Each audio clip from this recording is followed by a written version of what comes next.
Assalamualaikum warahmatullahi wabarakatuh.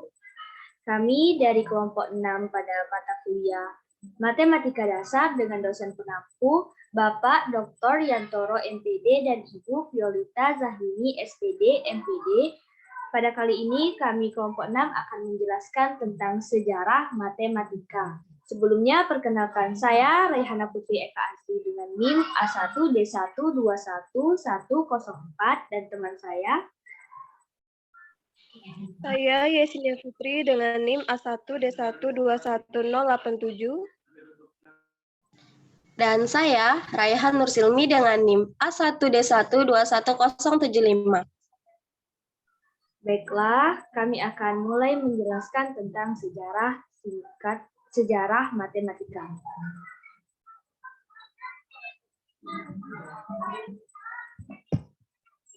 Sebelumnya, apakah sudah kelihatan share screen-nya, teman? Sudah, Raihana. Pertama, saya akan menjelaskan terlebih dahulu apa itu matematika. Matematika berasal dari bahasa Yunani yaitu mathema, yang berarti pengetahuan, pemikiran, pembelajaran, atau sebelumnya disebut dengan ilmu hisab adalah ilmu yang mempelajari besaran, struktur, ruang, dan perubahan.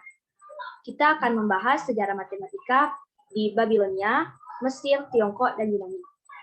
Pertama, sejarah matematika di Babilonia. Matematika Babilonia adalah matematika yang ditemukan oleh Mesopotamia pada 2500 tahun sebelum Masehi pada peradaban Babilonia. Matematika Babilonia merujuk pada seluruh matematika yang dikembangkan oleh bangsa Babilonia merupakan orang yang pertama kali menulis bilangan dari kiri ke kanan. Hal ini dibuktikan dengan banyaknya tablet yang ditemukan ditulis dari sisi kiri ke kanan. Sistem matematika Babilonia ini adalah seksagesimal atau bilangan berbasis 60. Angka 60 memiliki banyak pembagi, yaitu 2, 3, 4, 5, 6, 10, 12, 15, 20, dan 30 yang membuat perhitungan jadi lebih mudah. Selanjutnya, ini adalah sistem bilangan bangsa Babilonia. Tulisan dan sebagai tulisan paku karena bentuknya seperti paku. Selanjutnya akan dijelaskan oleh teman saya yang bernama Yesenia Fitri. Baik, terima kasih. Di sini saya akan menjelaskan tentang sejarah matematika Mesir.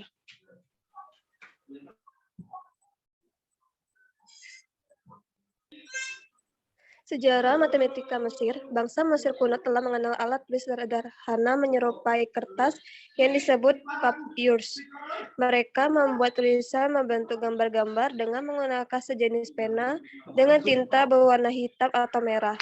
Tulisan Mesir kuno sering disebut tulisan hieroglif, dan tulisan ini ditemukan dalam bentuk gambar pada papyrus ataupun guratan pada batu atau potongan kayu. Tulisan Mesir kuno diperkirakan berkembang pada tahun 3400 sebelum Masehi. Tulisan pada zaman Mesir ini ditulis dari kata papu, yaitu semacam tanaman. Sistem numerasi Mesir kuno bersifat adiktif, di mana nilai suatu bilangan merupakan hasil penjumlahan nilai-nilai lambang-lambangnya. Ini dia bilangan bangsa Mesir.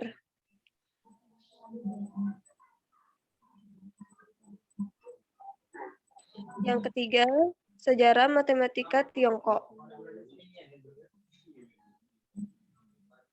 Sejarah matematika Tiongkok, matematika di Tiongkok muncul secara independen pada abad ke-11 sebelum Masehi. Bangsa Tiongkok mengembangkan kumpulan angka-angka secara independen, termasuk angka yang sangat besar dan negatif, kehancuran sistem nilai tempat, sistem biner, aljabar, geometri, dan trigonometri. Pada masa Han, Tiongkok membuat kemajuan besar dalam ekstraksi akar dan aljabar linear. Ini tabel bilangan Cina kuno. Selanjutnya dilanjutkan oleh teman saya, yaitu Silmi. Baiklah, terima kasih. Selanjutnya yaitu sejarah matematika Yunani.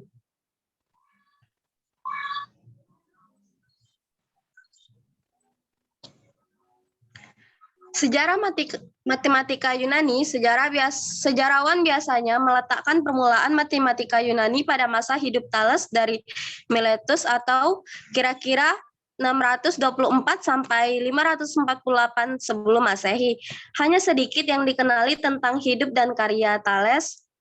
Tipis ketentuan bahwa kelahiran dan kematiannya berhampiran dengan gerhana pada tahun 585 sebelum Masehi, yang mungkin muncul ketika dia sedang dalam usia produktif.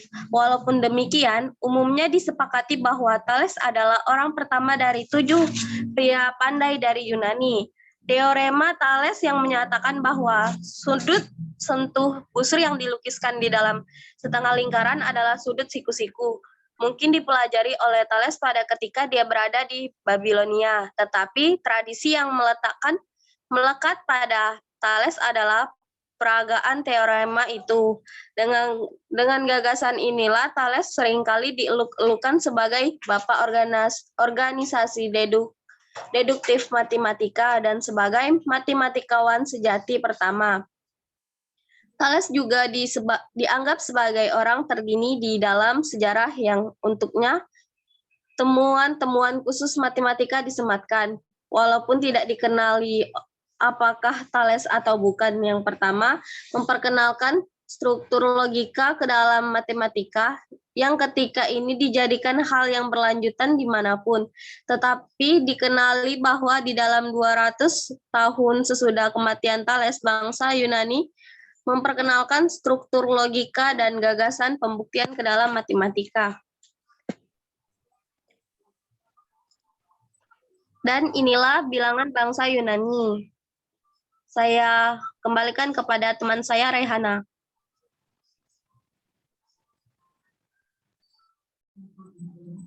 Baiklah, tadi sudah kami jelaskan tentang sejarah matematika. Semoga dapat dimengerti dan bermanfaat oleh para pendengar. Dan kurang dan lebihnya kami mohon maaf. Terima kasih. Wassalamualaikum warahmatullahi wabarakatuh.